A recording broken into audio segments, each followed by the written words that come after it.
নমস্কার, রম্য গল্পমালায় সকল শ্রোতা বন্ধুদের জানাই স্বাগত।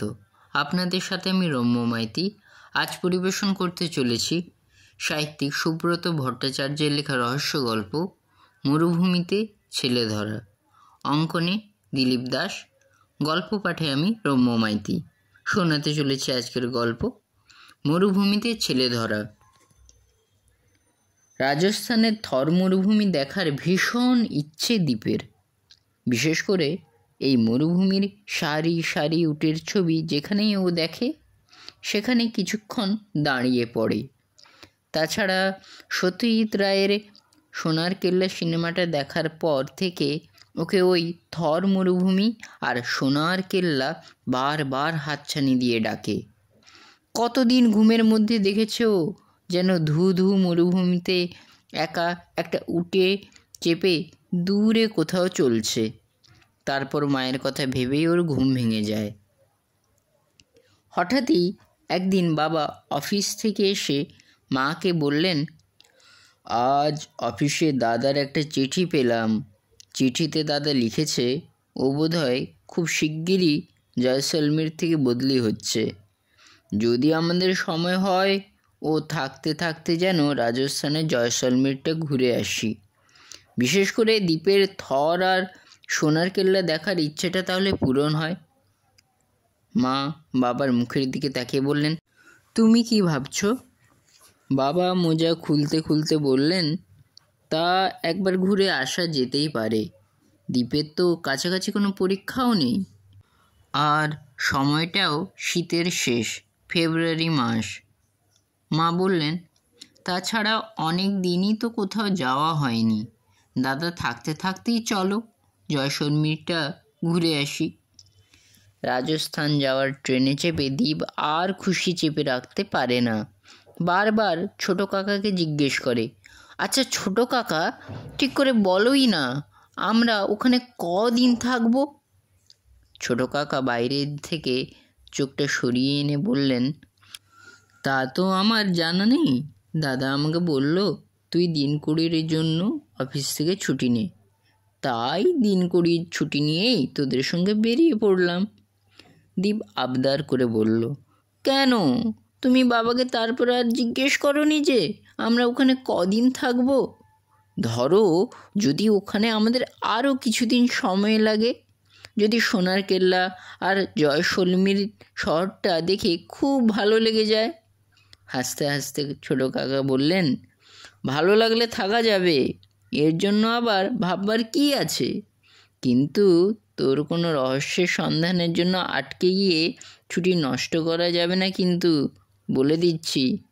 নে এই বাদামগুলো ধর আর খেতে খেতে ট্রেনের জানলা দিয়ে বাইরের সুন্দর দৃশ্যগুলো দেখতে থাক।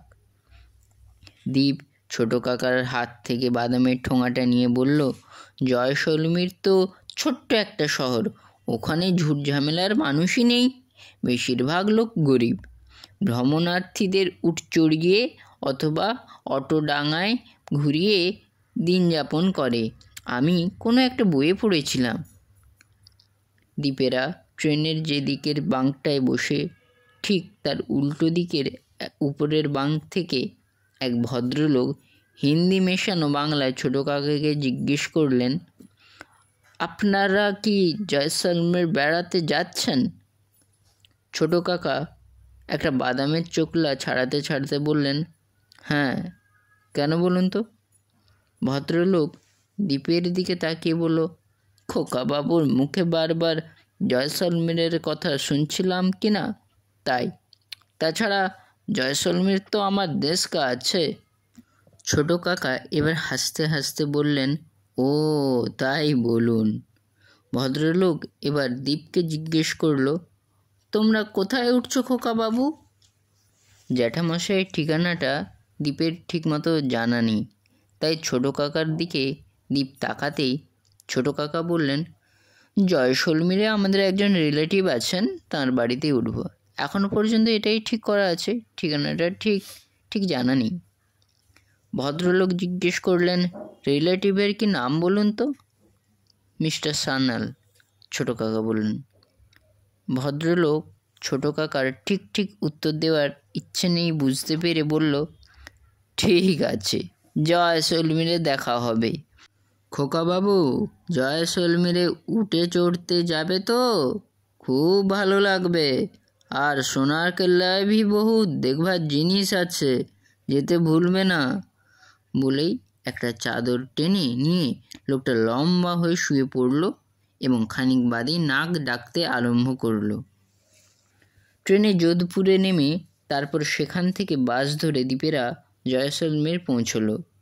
জয়সলমীরে ওদের পেয়ে জ্যাঠামশাই খুব খুশি। বিশেষ করে দ্বীপকে পেয়ে খুশি হয়ে বললেন, কি দ্বীপবাবু, এবার যতদিন খুশি সোনার কেল্লা দেখো, থর মরুভূমিতে উঠে চড়ে বেড়াও, খুশি তো? দ্বীপ খুশি জানাতেই জ্যাঠামশাই বললেন, তবে দেখো, এখানে কিন্তু আবার ঝুট ঝামেলায় জড়িয়ে পড়ো না। আমি যে এখানে আর বেশি দিন নেই, অনেকেই কিন্তু তা জেনে গেছে। দ্বীপ বলল, ঝামেলার এখানে কী বা আছে, সবাই তো সাধারণ মানুষ। জ্যাঠামশাই হাসতে হাসতে বললেন, হা হা হা, উপর থেকে ওরকম সাধারণ মানুষ সকলকেই মনে হয়, কিন্তু একটু সন্ধান করলে অসাধারণ অনেক কিছুই পেয়ে যাবে। থাক, ওসব কিছু জেনে তোমার এখন দরকার নেই। তুমি এখানে ভালোই ভালোই ঘুরে ফিরে সব কিছু দেখো, এটাই আমি চাই। পরদিনই দ্বীপরা থর মরুভূমি দেখতে বেরিয়ে পড়ল। মা, বাবা, ছোট কাকা আর মেসোমশাই নিয়ে দ্বীপরা মোট 5 জন। একটা অটোয় দিব্যি চলে যাওয়া যায়, কিন্তু জ্যাঠামশাই একটা মারুতি ভ্যানই ঠিক করে দিলেন। এখানে মরুভূমিতে বিকেল 3টের মধ্যেই পৌঁছানো ভালো। পৌঁছয় সবাই, সূর্যাস্ত দেখেই ফিরে আসে। তাই মোটামুটি 2:30 নাগাদ রওনা হয়ে দ্বীপরা 3টের মধ্যে মরুভূমিতে পৌঁছে গেল। মরুভূমি দেখে দ্বীপ একবারে স্তম্ভিত, বিস্মিত, যেন একটা বালির সমুদ্র, যেদিকে তাকাচ্ছে শুধু সোনালি বালি আর সারি সারি উট। সওয়ারিদের নিয়ে উটগুলো যেভাবে দৌড়ে যাচ্ছে, দ্বীপ প্রথমে ভয় পেয়েও দেখতে দেখতে বেশ খুশি হয়ে উঠল। ও ছোট কাকাকে বলল, আমাকে এক্ষুনি একটা উটের পিঠে চড়িয়ে দাও না ছোট কাকা। ছোট কাকার বারণ শুনেও চুপ করে গেল। তারপর ছোট কাকা ঠিক করলেন, মা ও বাবা একটা উটে উঠবেন, মেসোমশাই ও কাকা আর একটায়, আর দ্বীপ একাই একটা উটে চড়ে মরুভূমি ঘুরে আসবে। ছোট কাকা পর পর 3টে উট ঠিক করে দাঁড় করালেন।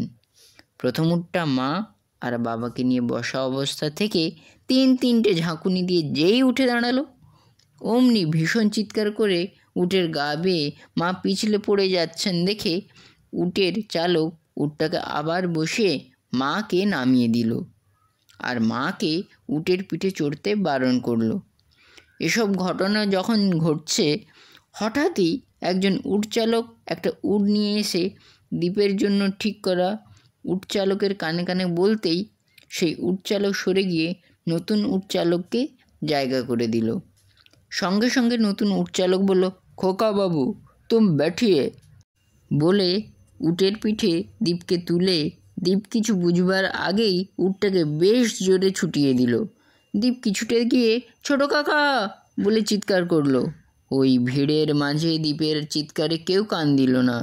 এদিকে মরুভূমির বালিতে অত ভিড়ের মাঝেও উটচালক দিব্যি পাশ কাটিয়ে দ্বীপকে ভীষণ বেগে ছুটিয়ে নিয়ে চলল। ভ্রমণার্থীদের জন্য সব উটই কিছুটা গিয়েই থেমে যায়, আবার ফিরে আসে। সেইভাবে সকলের সঙ্গে উটচালকদের কথা হয়, কিন্তু দ্বীপের উটচালক এগিয়েই চলল। দ্বীপকে অত দূরে নিয়ে যেতে দেখে বাবা অন্য উটচালকদের জিজ্ঞেস করলেন, আচ্ছা, আমার ছেলেকেও কত দূর নিয়ে যাবে? অন্য উটচালকরা বলল, ও আদমি দিল্লাগি করছে, বাচ্চা পেয়ে ওরকম ভয় দেখাচ্ছে। কিন্তু দ্বীপ একেবারেই চোখের আড়ালে চলে যাচ্ছে দেখে ছোট কাকা একজন উট চালককে বললেন, তুমি আমাকে ওর পিছন পিছন খুব জোরে উট ছুটিয়ে নিয়ে চলো। উট চালকরা তখন বলল, কি বলবো বাবু, ও উট চালক তো আমাদের লাইনের নয়, ও কোথা থেকে এসেছে, কোথায় নিয়ে যাচ্ছে তা তো ঠিক বলতে পারছি না। ছোট কাকা তবুও একটা উট চালককে নিয়ে যতটা সম্ভব গেলেন, কিন্তু দ্বীপকে যে উটচালক নিয়ে গেছে তাকে কোথাও দেখতে পেলেন না। বেশ কিছুক্ষণ দেখে তারপর আরও কিছুটা এগিয়ে গিয়ে ফিরে এসে দেখেন মা, বাবা, মেসোমশাই মাথায় হাত দিয়ে বালিতে বসে। ছোট কাকা ওদের পাশে উঠ থেকে নেমে বললেন, সন্ধে তো নেমে আসছে, এরপর এখানে আর অপেক্ষা করা কি ঠিক হবে? বরং বড়দা যখন গোয়েন্দা দপ্তরের বড় পোস্টে আছে, ওর কাছেই তাড়াতাড়ি গিয়ে সব কিছু বলা ভালো নয় কি? দীপের বাবা বললেন, হ্যাঁ তাই তো, দাদার কাছে গিয়ে সব কিছু বলি, ও নিশ্চয়ই একটা কিছু উপায় বার করতে পারবে। ছোট কাকার কথা মতো সবাই জ্যাঠামশাইয়ের বাড়ির দিকে রওনা দিল। এদিকে দীপকে নিয়ে সেই উটচালক মরুভূমির ধার ঘেঁষে চলেই যাচ্ছে দেখে দীপ উটচালককে জিজ্ঞেস করলো, আচ্ছা, আপনি আমাকে আর কত দূর নিয়ে যাবেন? আমার বাবা মা তো আমার জন্য চিন্তা করছেন। উটচালক হাসতে হাসতে বলল, কিচ্ছু চিন্তার নেই, আমি তোমাকে একটা খুব সুন্দর জায়গায় নিয়ে যাচ্ছি, যেখানে তুমি শুধু খাবে, ঘুমাবে আর উটের পিঠে চড়ে ঘুরে বেড়াবে। দীপ বিরক্ত হয়ে বলল, আমরা কিচ্ছু চাই না, আপনি আমাকে আমার বাবা মা কাকার কাছে ফিরিয়ে নিয়ে চলুন। তা কখনো হয় খোকাবাবু?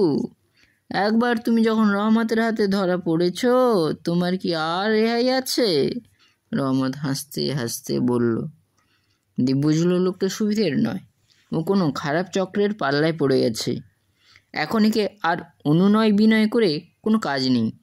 লাফ দিয়ে নেমে দৌড় লাগালেও ভালো হবে না, বেশি বাড়াবাড়ি করলে হয়তো হাত মুখ বেঁধে ফেলতেও পারে। তাই ও চুপচাপ থেকে কি করলে ভালো হয় চিন্তা করতে লাগলো। কিছুক্ষণ পরে মরুভূমিতে সূর্যাস্ত নেমে এলো। লাল টুকটুকে একটা বল যেন আকাশে ভেসে আছে।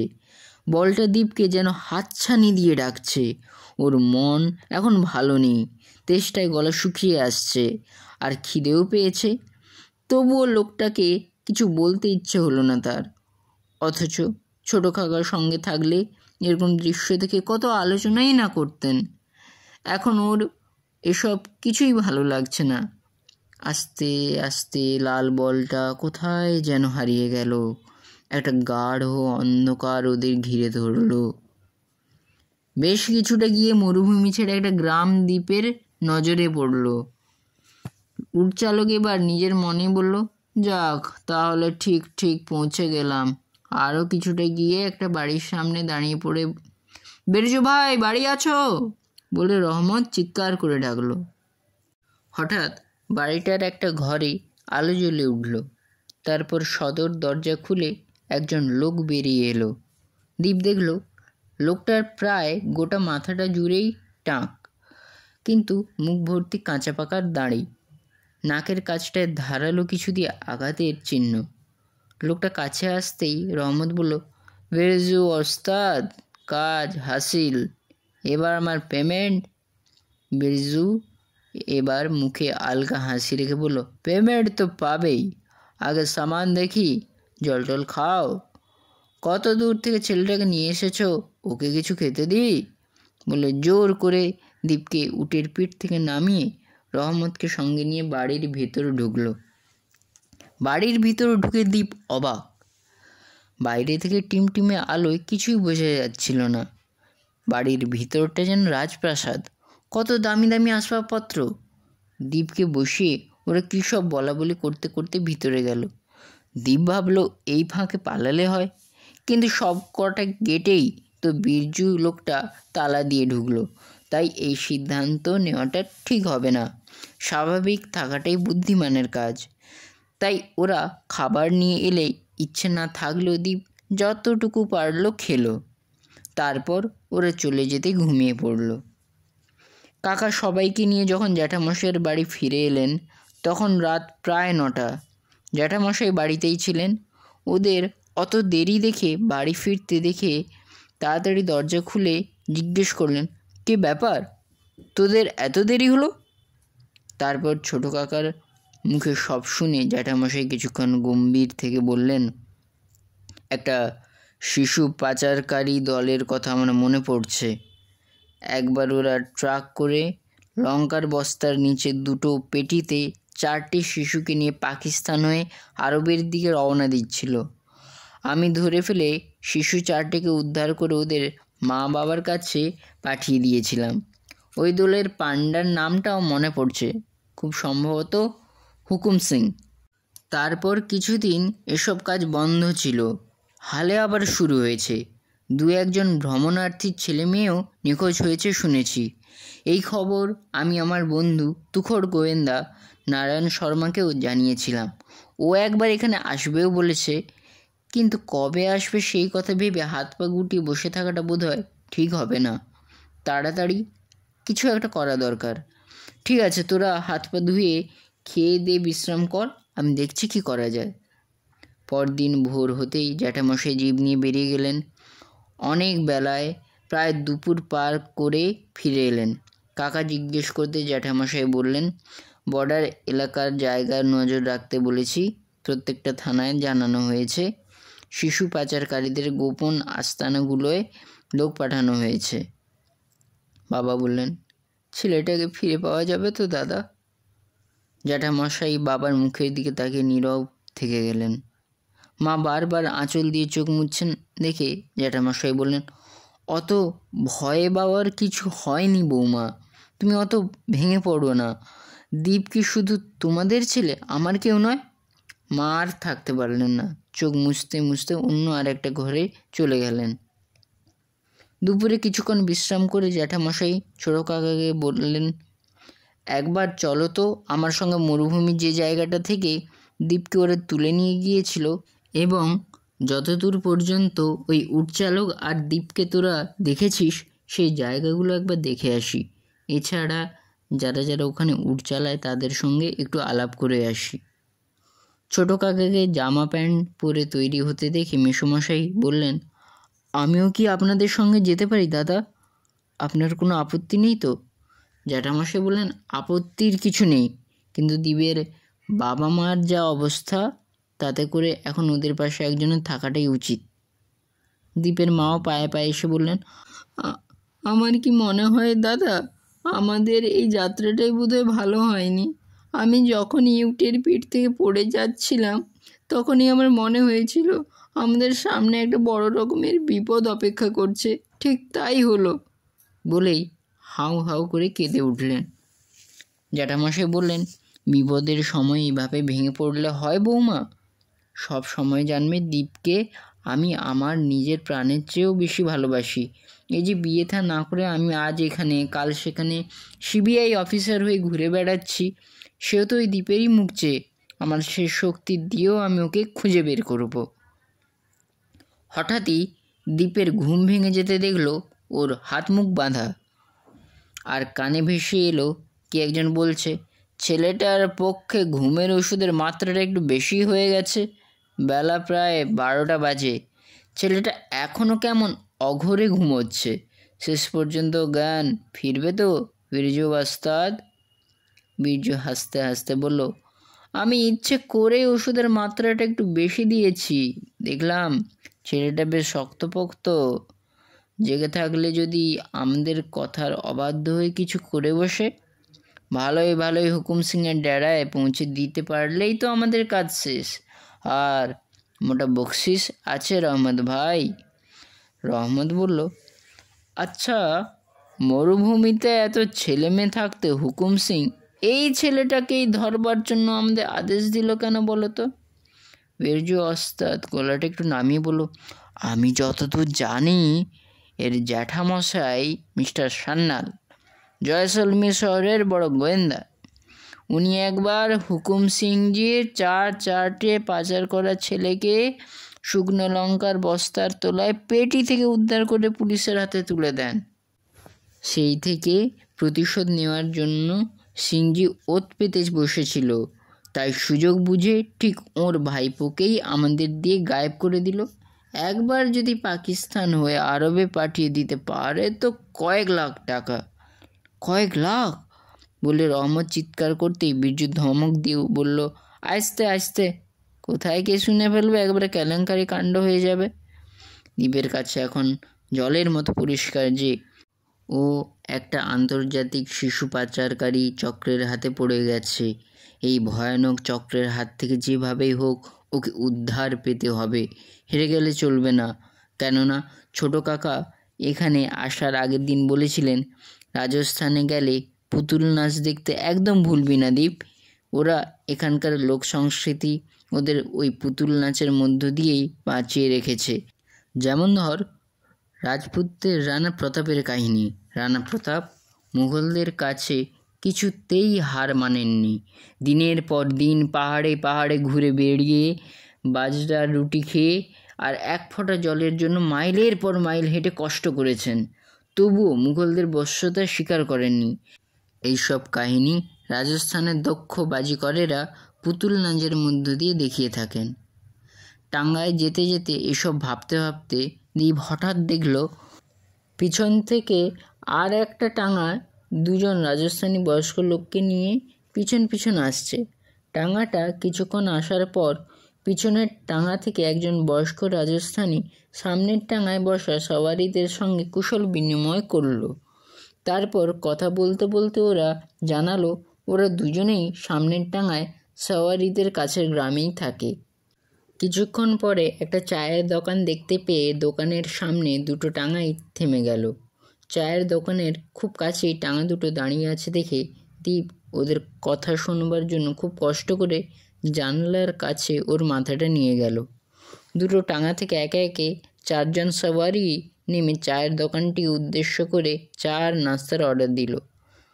নাস্তা খেতে খেতে পেছনের টাঙ্গার দুটো বয়স্ক রাজস্থানী জানালো ওদের পরিচয় দিতেই সামনের টাঙ্গার দুজনের একজন জানালো ওর নাম রহমত আর একজন বিরজু।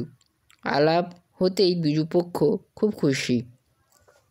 এবার বিরজু হঠাৎই জিৎ সিংকে জিজ্ঞেস করলো, আপনারা যাবেন কোথায়? জিৎ সিং হাসতে হাসতে বলল, যাবো আর কোথায়, এই লাইনে একজনের বাড়িতেই সকলকে যেতে হয়।